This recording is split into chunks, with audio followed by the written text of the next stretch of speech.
Hello everyone, it's always a pleasure to welcome you again to House News. In this episode, we present you the latest information coming from the House of Representatives of Indonesia. So now let's have a look at our headlines for today.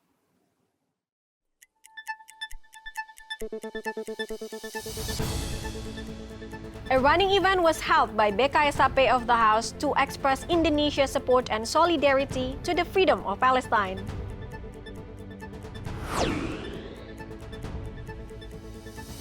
Commission 11 of the House perceived the services of Customs and Excise Office in Soekarno-Hatta has been improving. However, the office still needs to add more equipment to examine passengers and their imported stuff.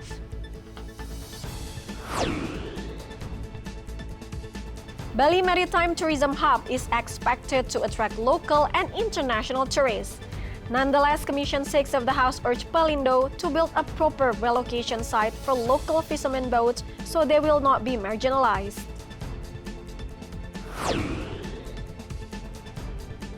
Huge expectations from Commission 3 of the House are put into the Supervisory Board of KPK. The new board must uphold KPK's ethical codes and also morality.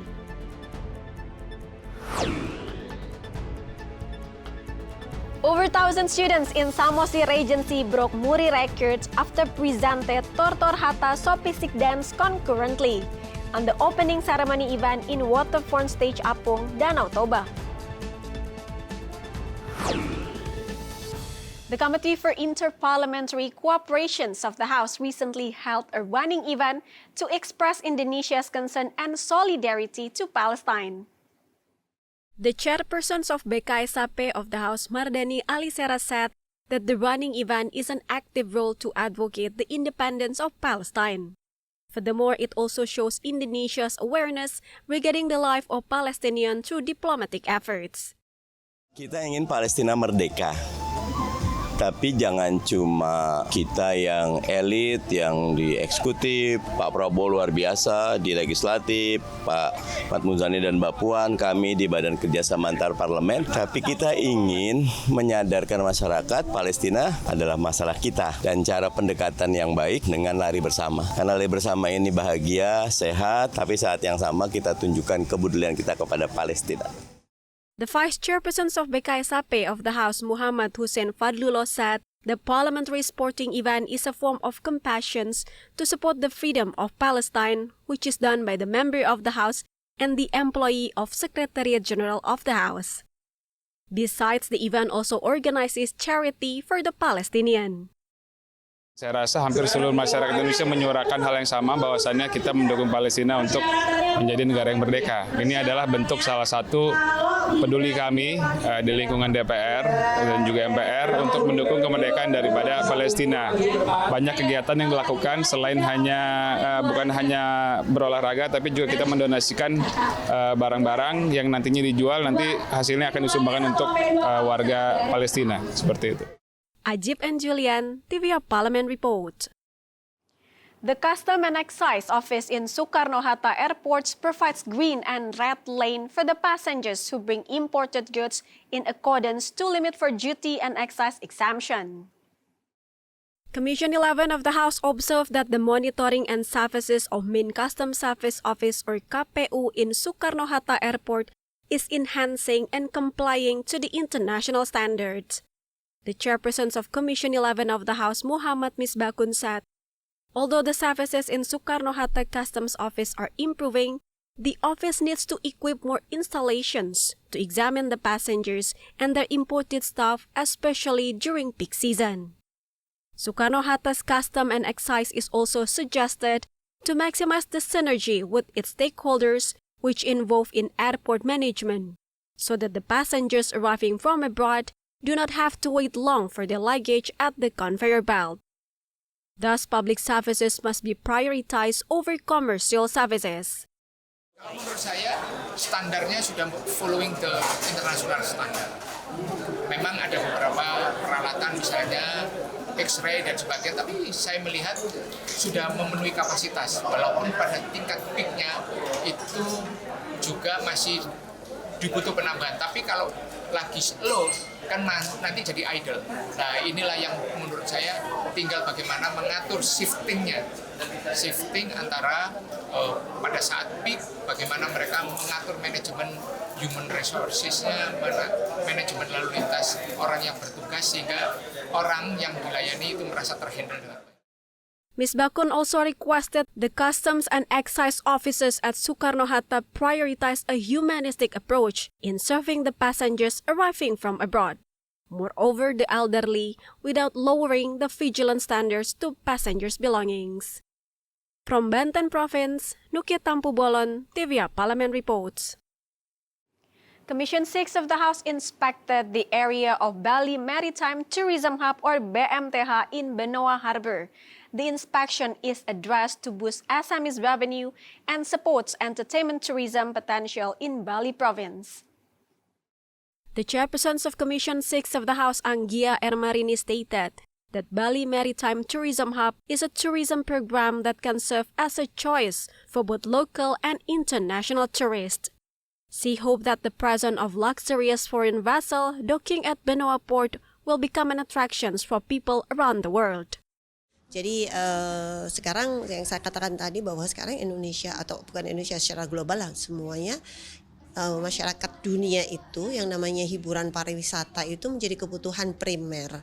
Oleh karena itu, cruise ini kan sebenarnya memang orang lagi healing juga gitu. Jadi harus di provide gitu, harus disediakan ekosistem yang memang mendukung itu sehingga orang memang enjoy, sehingga ketika enjoy kan kemudian mereka akan datang lagi dan lebih banyak lagi, harapannya seperti itu. On the other hand, Vice Chairpersons of Commission 6 of the House, Nurdin Halid, urged Pelindo to build a relocation site with good facilities for the fishermen boats. The site will serve as a center for community-based fisheries in Bali. Relokasi daripada kapal-kapal perikanan itu harus diberi tempat yang sesuai dengan harapan mereka. Jangan sampai mereka merasa terpinggirkan sehingga objek usahanya tidak bisa berjalan dengan maksimal karena mereka merasa digeser atau dipinggirkan. Nah ini juga kita mendorong daripada Pelindo untuk membangunkan daripada melakukan relokasi tapi dengan fasilitas yang memadai untuk kapal-kapal perikanan rakyat sebagai pusat perikanan rakyat di Bali. From Benoa, Bali, Arif Naka, TVA Parliament reports. Commission 3 of the House held a fit and proper task for the Corruptions Eradications Commissions. Stay tuned for more updates only on House News.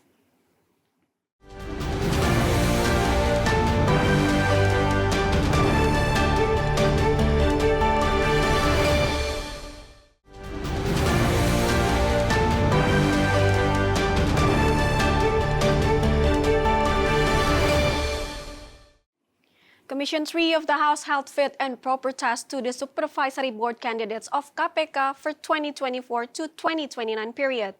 The Supervisory Board is expected to impose KPK's ethical codes and morality when eradicating corruptions.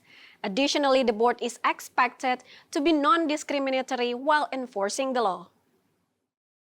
The member of Commission 3 of the House, Nasir Jamil, stated, as a democratic nation of laws, the power has to be overseen and limited, specifically within law enforcement activities done by KPK. Thus, the Supervisory Board plays a crucial role in monitoring the performance of KPK's leaders and officials in their efforts to take actions and resolve corruption cases, ensuring that the process remains dignified and in compliance with regulations. Sebagai amanah reformasi, maka KPK itu diharapkan bisa melakukan pencegahan, penindakan, dan pendidikan terhadap dan kaitannya dengan tindak pidana korupsi. Tapi memang untuk pencegahan, pendidikan itu tidak begitu seksi di tengah masyarakat. Masyarakat berharap agar KPK lebih fokus kepada penindakan, terutama kasus-kasus yang besar, yang itu mengganggu perekonomian masyarakat dan menghilangkan hak asasi manusia. Kita sadar bahwa KPK akhir-akhir ini mengalami penurunan kepercayaan terhadap masyarakat dan itu juga bisa dilihat dari turunnya indeks persepsi korupsi kita. Furthermore, Nasir Jamil demanded KPK Supervisory Board candidates to gain back the Corruption Perceptions Index and public trust for KPK. through transparency, accountability, and compliance to ethical codes. Ajib and Kristio, TVA Parliament Report. Regarding the surcharge on value-added tax to 12%, member of Commission 11 of the House demanded Minister of Finance to intensify public outreach in order to prevent misunderstanding that could affect public purchasing power. Member of Commission 11 of the House, Torik Majidanor, said that the surcharge on VAT to 12% in the beginning of 2025 is mandated from Law No. 7 of 2021 of the Harmonizations of Tax Regulations. Within the provisions of that law, there are several sectors of goods and services that are exempted from VAT. Jidan perceived that the government also need to involve multiple stakeholders to educate the public to a comprehensive introductions.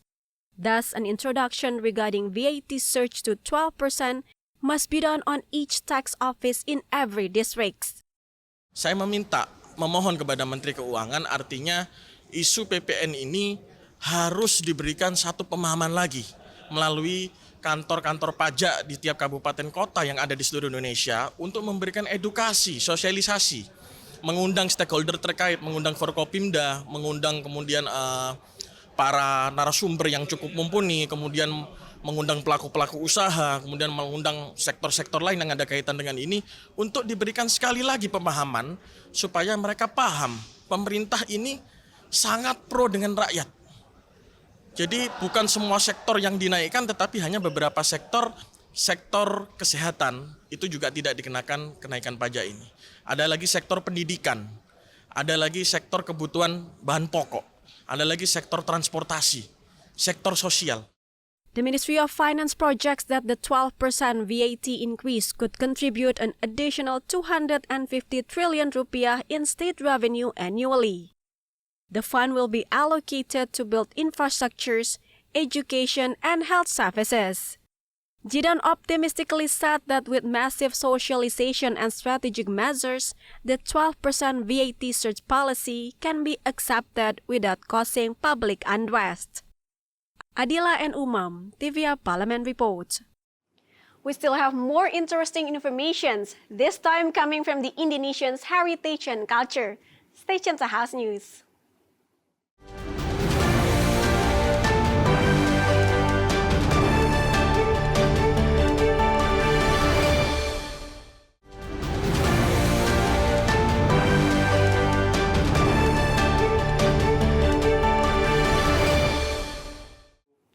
The Aquabike Jet Ski Championship 2024 made a new history by breaking the record of the Indonesian world record for the largest performance of Tortor dance presented by 1,000 students.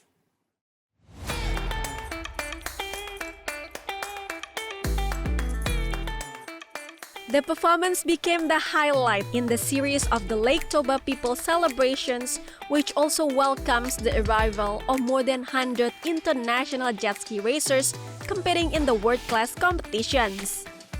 Tortor Hatta Sopisik dance, presented by thousands of students, is one of Batak Toba traditional dance which is rich in meaning and symbolism, representing strength, unity, and respect for the nature and ancestors.